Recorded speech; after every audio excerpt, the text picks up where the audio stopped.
what the Marilyn Monroe was like 8 years ago?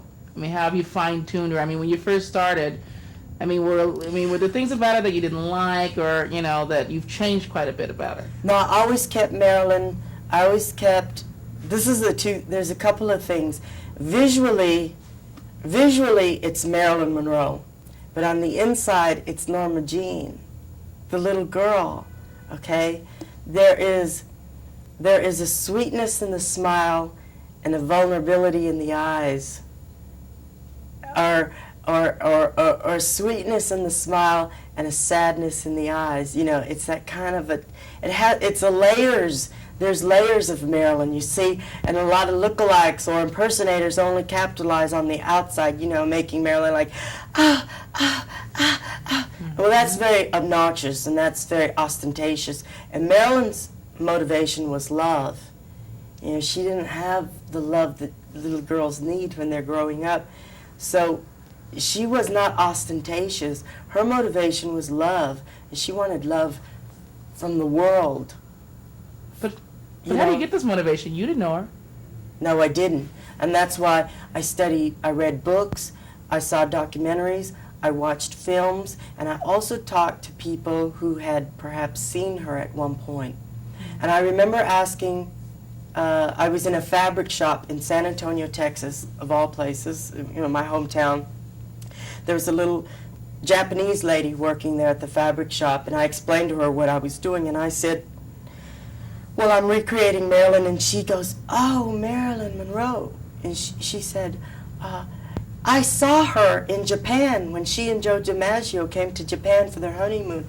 And I said, really, what was your impression of Marilyn Monroe in Japan? She said, she was so cute. She was so cute. Now, you see, a lot of lookalikes or impersonators don't make her cute. They make her silly and stupid. Marilyn was very cute and very sweet to the public. It was everything to her. She didn't have a family. All she had was the public. It was almost as though that was her mom, that was her dad. And there are compromises, There are compromises in the business. The business is so difficult, I'm just amazed sometimes at what she went through and still survived to that point. And I think Marilyn had several personalities that helped her to cope with this life, this industry. Norma Jean would hide and somebody else would take over, such as Marilyn Monroe. Would just take over, and that's what helped Norma Jean cope and deal with. When Marilyn Monroe walked into a room, it was Marilyn Monroe. I don't want to. I'm trying to think here. I'm not really superstitious. I'm not even thinking of the word. But when you're on stage, is there some kind of a feeling you get like her soul has like entered you, and you're able to give that back to audiences? And let them know about a Marilyn they never really knew. I mean, does that sound silly? Let's hold that thought for just a moment. Okay. Okay. Okay, great. You know what I mean?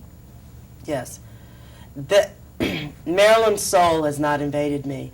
And the reason I know that is because after 3.5 years of research, the hell I had to go through to recreate this character, and the many, like I say, layers of who this person was, the many layers involved in trying to find out who this person was when I never really knew her.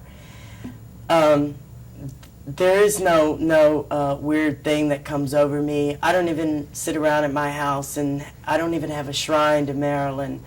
I appreciate her as an artist, but that's about it. I'm not a big fanatical weirdo about Marilyn. All I'm doing as an actor is recreating this for an audience so that an audience might feel what it might have been like to have been in the same room with Marilyn. That's all it is. And I know all the technical things that go behind it.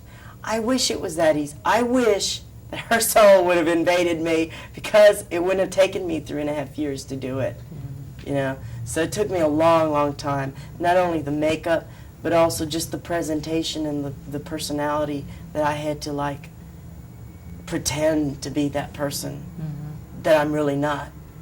Let's talk a little bit about the process in which you take your transformation, because we're going to shoot some B-roll. Right. So take me through a step-by-step on what you do to get going into your outfit. Okay, the first thing that I do is apply the foundation of the entire face. There's a foundation. I don't wear any body makeup because I'm lucky that I'm not very hairy at all. So I have smooth skin and it photographs evenly, all one color. And so the foundation is applied, and then I usually will do something like maybe the lips, put on the lips, and that's like a process of five-step process, which is kind of a secret. And when I stop doing Marilyn, I'll tell everybody how I did it. But we're going to see you do it. You're going to kind of see me do it. Oh, okay. When you leave the room when we have finished doing it right. I mean, you have to understand, I have to protect what I work so hard to do, you know. And also when I do the eyes, there is a process to that too. And I'm going to give you a simulation of what I go through to do to the eyes. But you have to understand that when the cameras leave, I have to go back and do it correctly. Because, I mean, that is my craft. It's like a magician telling you, well, this is how I did my trick. You know what I'm saying? So there is a mystique. I personally hate being photographed doing my makeup because that's my secret. That's like my knowledge that I worked hard for. But I will take you through some steps. I mean, I can tell you that there's about 5 colors of lipstick that I use for the lips to help define them. And then there is like about a 5-6 process for the eyes. And also there's specially cut eyelashes that I personally cut myself to fit my eyes perfectly so that they define and help make the Marilyn Monroe eyes. I read somewhere that she had to have her lashes cut just a special way. And I mean, it's not that hard. If somebody really, really wants to look, they can surround themselves with thousands of photographs like I did and find out what the secret was. But essentially, the way I cut them helps to define and make the Marilyn Monroe eyes. She also lined her eyes like nobody else would line them. She had a technique to doing that. And I have also, I've been lucky because I've been able to talk to Neil Hitchens, who wrote the book Marilyn from A to Z. I interviewed him. Did you? And he also helped me with a lot of the research in the makeup. New stuff that I found out just recently about the makeup. So now you've got your eyes, you've got the lips, and the foundation on. Then where do we go? What step? And then the wig that I've had specially made for me, and I've sculpted a certain way that helps define the shape of my head. You know, because the shape of my head is not the shape of Marilyn's head. So that depends. You know, when you see somebody, like let's say an old friend, and you see them from the back of their head from a distance, but you know it's that friend immediately. Why? Yeah. Because everybody has their own shape of head. You know what I'm saying? So I shape that wig so that even from behind, you see Marilyn Monroe. That's the shape of her head. You know, so I try to look like her from behind and from the front and portray her from the inside out. And after the wig, continue, really go on until you get on.